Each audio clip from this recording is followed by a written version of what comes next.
Peut-être parfois ces patients vont dire qu'à un moment ils voudraient mourir et là on va essayer de comprendre pourquoi, qu'est-ce qui s'est passé. Je ne peux pas prendre ce risque, cette écoute, et en même temps être celle qui va rentrer dans la chambre, préparer une seringue, injecter le produit, dire au revoir, merci, contente de vous avoir connu, signer les papiers. Il faut se protéger à ce moment-là, garder ses distances pour pouvoir être celui qui fait mourir. Vous publiez aux éditions Fayard Journal de la fin de vie ce mercredi en référence au projet de loi sur la fin de vie qui pourrait bientôt reprendre au Parlement. Comment vous est venue l'idée de ce livre? Le soir, quand je rentre du travail, j'ai un temps de route un peu long et du coup, j'aime bien garder une trace de ce qui se vit avec les patients. Pour moi, c'était très singulier, c'est l'écart entre ce que je vis dans le service où je travaille, à Narbonne, dans l'Aude, un département pauvre, rural, et puis les débats qui ont lieu à l'Assemblée ou en commission ou au ministère, qui me paraissent parfois tellement éloignés du quotidien de l'accompagnement de fin de vie que j'avais envie de remettre le réel dans le débat. C'est que l'immense majorité des soignants qui sont concernés par la fin de vie, tous sont très majoritairement en difficulté avec l'idée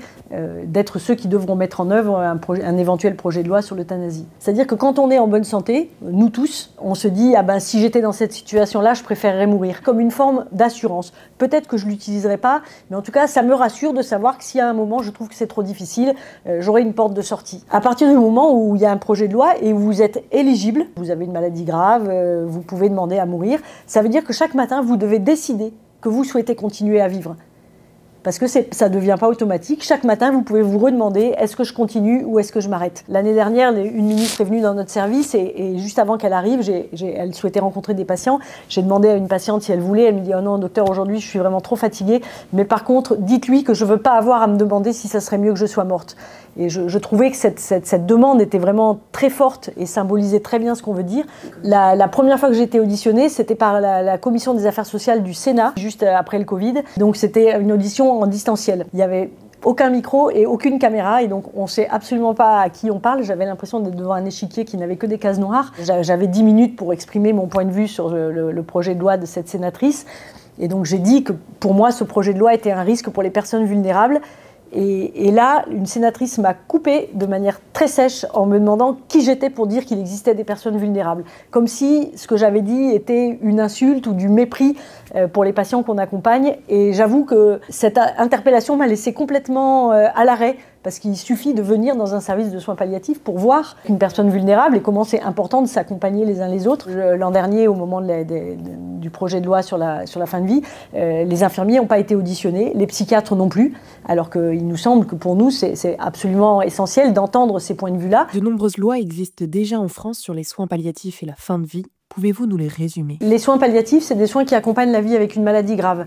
Contrairement à l'image qu'on a souvent, ce n'est pas des soins de fin de vie, c'est des soins qui accompagnent tout au long d'une maladie dont on sait qu'elle ne va pas guérir. Quand l'objectif n'est plus de guérir, il y a des priorités qui s'inversent et à ce moment-là, l'objectif principal, c'est la qualité de vie. Vivre le plus normalement possible, le plus longtemps possible. Ça pose des questions parfois existentielles ou spirituelles, donc on essaye d'accompagner toutes les facettes de la maladie. Il y a eu plusieurs lois sur la fin de vie. Première en 1999 qui dit que tous les patients qui en ont besoin doivent avoir accès aux soins palliatifs. Aujourd'hui, en France, en 2025, il meurt 500 personnes qui n'ont pas eu accès aux soins dont elles auraient eu besoin. Ensuite, en 2005, il y a eu la loi Leonetti. Cette loi est un trésor national parce que c'est une loi qui dit en premier à tous les patients vous avez le droit de décider d'arrêter ou de ne pas faire un traitement. Dans le même article de la loi, elle nous dit à nous soignants, c'est interdit de s'acharner ou de faire de l'acharnement thérapeutique, qu'on doit soulager quoi qu'il en coûte, même si ça doit raccourcir la vie. Cette loi-là de 2005, elle a aussi mis en place les directives anticipées, c'est-à-dire la possibilité d'écrire ce qu'on souhaiterait pour soi-même si à un moment on n'est plus en capacité de le dire. Cette loi a été complétée en 2016 par la loi Claes-Leonetti, en particulier sur ce qu'on appelle la sédation, c'est-à-dire la possibilité d'utiliser des médicaments qui font varier le niveau de conscience, qui font dormir quand la situation est difficile. Parfois pour un temps, dormir la nuit, dormir au moment d'un soin, jusqu'au moment de la mort, dans des conditions qui sont très précises. C'est une loi qui dit on laisse mourir parce que c'est la vie et que la mort est à la fin de chaque vie, mais en même temps, on ne fait pas mourir. Mais alors, qu'est-ce que ce nouveau projet de loi permettrait de changer? Qu'on soit réanimateur, pneumologue, cancérologue, gériatre, pédiatre, tous, on a dit tous, Avec la loi actuelle, on a la possibilité d'accompagner les gens en fin de vie correctement. Elle nous donne les moyens d'accompagner. On n'a pas besoin de plus. Dans la nouvelle loi, l'intention, clairement, c'est de faire mourir un patient qui le demande. Et donc de décider le moment de sa mort. Il y a une partie de gens qui disent que l'objectif, c'est de répondre à des situations de souffrance insupportables, exceptionnelles. Et alors moi, ce que je pense, c'est que la loi est un message collectif et qu'elle ne peut pas répondre à des situations individuelles. Et que la loi Leonetti nous permet d'accompagner, y compris des situations très complexes. Par contre, il y a une autre demande qu'on entend parfois de façon moins claire, qui est celle d'un nouveau droit, c'est-à-dire le droit de décider à quel moment je meurs. Et donc on voit augmenter, et au Canada c'est tout à fait spectaculaire, hein, la courbe de progression elle est quasiment verticale. Actuellement, le nombre d'euthanasies au Canada, si on le transpose à la France, à la population française, ça ferait 45 000 euthanasies par an. Ça veut dire une toutes les 15 minutes dans tous ces pays, sans exception. Chaque année, il y a davantage d'euthanasies. Ça ne veut pas dire qu'il y a chaque année davantage de gens qui souffrent. Au début, on dit c'est pour des situations exceptionnelles, pour des souffrances physiques insupportables, pour des gens qui sont en fin de vie. Et puis on voit que très vite, d'autres personnes en situation de souffrance vont venir dire « mais moi aussi je souffre, pourquoi ma souffrance ne me donnerait pas les mêmes droits ?» Et donc, dans tous ces pays, là aussi, sans exception, la loi s'élargit progressivement. Le Canada, comme la Belgique, comme les Pays-Bas, ont retiré le critère de fin de vie. C'est-à-dire que si une souffrance est jugée insupportable par une personne, qu'elle soit ou non en fin de vie, elle peut demander une euthanasie. Et là, ce qui est en discussion dans plusieurs pays et voté dans certains, c'est la possibilité d'une euthanasie sur directive anticipée. À quel moment on décide qu'aujourd'hui, c'est le jour?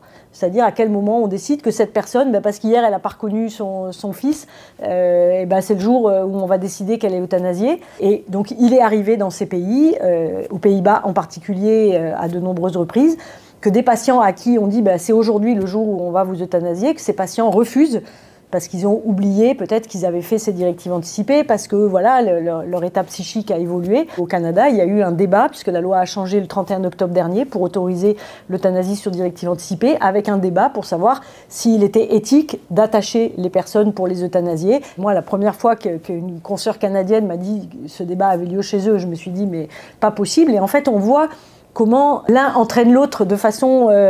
c'est impossible de s'arrêter. Et on nous dit en France, les critères sont très stricts. Mais tous les pays ont dit ça au départ. Mardi, le Premier ministre a annoncé son intention d'avoir 2 textes séparés sur la fin de vie et les soins palliatifs.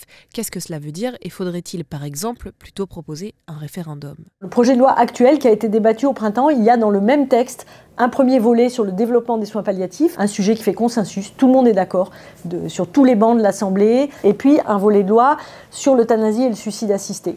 Ce qu'on dit, c'est que l'euthanasie et le suicide assisté, ça ne fait pas partie des soins. C'est autre chose. C'est un projet de loi beaucoup plus clivant, un projet de loi qui est compliqué à écrire, un projet de loi qui est compliqué à mettre en œuvre. Et on voit bien qu'en les maintenant dans le même texte, d'abord on freine la mise en œuvre du développement des soins palliatifs, et puis surtout on oblige les députés à se prononcer comme si c'était un seul et même sujet. C'est-à-dire que le député qui est opposé à l'euthanasie, s'il vote non, il vote aussi non aux soins palliatifs. Et moi, ce que je trouve incroyable dans la loi actuelle, qui est d'une subtilité incroyable, c'est qu'elle nous permet de trouver avec chaque patient la nuance de gris qui lui convient. La loi nous permet de répondre au singulier. Un référendum, c'est tout le contraire du singulier. On est dans une relation avec les patients, on est touché par ce qui leur arrive, on prend collectivement le risque de se confronter à la mort, ce que pas tant de gens que ça font dans notre société. Quand j'écoute un patient, il me dit des choses très personnelles sur lui-même, il se construit quelque chose entre nous. C'est des consultations qui demandent toujours beaucoup d'attention pour essayer de comprendre ce qui se joue. Peut-être parfois ces patients vont dire qu'à un moment ils voudraient mourir, et là on va essayer de comprendre pourquoi, qu'est-ce qui s'est passé. Je ne peux pas prendre ce risque, cette écoute, et en même temps être celle qui va rentrer dans la chambre, préparer une seringue, injecter le produit, dire au revoir, merci, contente de vous avoir connu, signer les papiers. Je ne peux plus après prendre le risque d'écouter de la même façon. Il faut se protéger à ce moment-là, garder ses distances pour pouvoir être celui qui fait mourir. Souvent, ce qu'on entend dans la demande des patients, en fait, c'est que je veux que cette vie-là s'arrête. Cette vie où je souffre, cette vie où j'ai peur. Mais à partir du moment où on soulage, on accompagne, les gens sont présents, à ce moment-là, ils sont rassurés et on arrive à continuer. Une jeune patiente qui est arrivée chez nous au printemps dernier, adressée par un autre service de soins palliatifs qui était en difficulté avec elle parce qu'elle demandait à mourir et que voilà, ils avaient l'impression d'être arrivés au bout de l'accompagnement qu'ils pouvaient lui apporter. Donc cette patiente arrive chez nous avec cette demande, avec une maladie neurologique évolutive. C'est moi qui la reçois, on passe peut-être un peu plus d'1 heure ensemble, elle m'explique, elle me dit vous savez pourquoi je suis là, on discute ensemble de ce qu'on va pouvoir mettre en place. Ce que je remarque, c'est que dès cette première consultation, elle accepte un traitement, en fait le fait de mettre une sédation la nuit pour qu'elle dorme correctement, ce qu'elle avait refusé dans le service précédent. Donc on voit comment le fait de bouger peut aussi faire bouger les choses. Et puis au moment où je me lève pour partir, j'arrive à la porte et elle me dit « Ah docteur, à propos, il faut me faire mon vaccin pour le Covid ». Donc, comme je suis saisie par cette demande, je me rassois, je me sens en capacité de lui dire « Mais cette demande est vraiment particulière. Vous venez de me dire pendant 1 heure que vous souhaitez mourir et là, vous me demandez le vaccin pour le Covid pour ne pas mourir. » Et elle me dit « Ah mais docteur, je suis tellement fragile, si j'attrapais le Covid, je pourrais en mourir. » Et on voit dans cette ambivalence-là comment c'est difficile de se représenter mort. On voit bien que pour des gens qui sont en situation de fragilité, qui se disent déjà que c'est difficile de donner un sens à leur vie, que c'est compliqué, qu'ils ont l'impression d'être une charge pour leurs proches, l'impression de peser sur la société, si on vient leur dire si vous voulez mourir, vous pouvez, on voit bien à quel point ce message a un impact fort sur des personnes fragiles et comment pression de la loi vient suggérer l'idée que peut-être on est de trop et que peut-être ça serait mieux de choisir la mort. Et ça, je trouve que c'est un changement fondamental et auquel il est important de bien réfléchir.